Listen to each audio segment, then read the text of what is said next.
আজকে এইগুলো কি বানিয়েছো? এত তেল ভাসছে কেন? এত তেল ভাসছে বাবা! দেখতে পাচ্ছ না? কি কি বলো তো? নাড়বো না, আগে বলো। এগুলো আলু তো? সব আলু? মনে তো হচ্ছে তাই।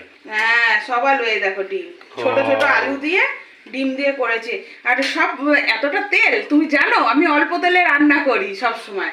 এটাতে টক দই দেওয়া আছে, দই দিলেই তেল ভাসে। যত দই দই টই দিয়ে যত মশলা কষাবে তত রান্নার টেস্ট হয় আর তেলও ভাসবে, বুঝতে পারলা? অল্প তেলেও রান্না করা যায়, দেখতে মনে হবে এত। ও, তার মানে সেই পলার তেল। আবার উল্টো পাল্টা বলা, যাও এখান থেকে। সব সময় শুধু মানে কি বলবো, কম তেল মানেই হচ্ছে পলার তেল। হ্যাঁ পলার তেল।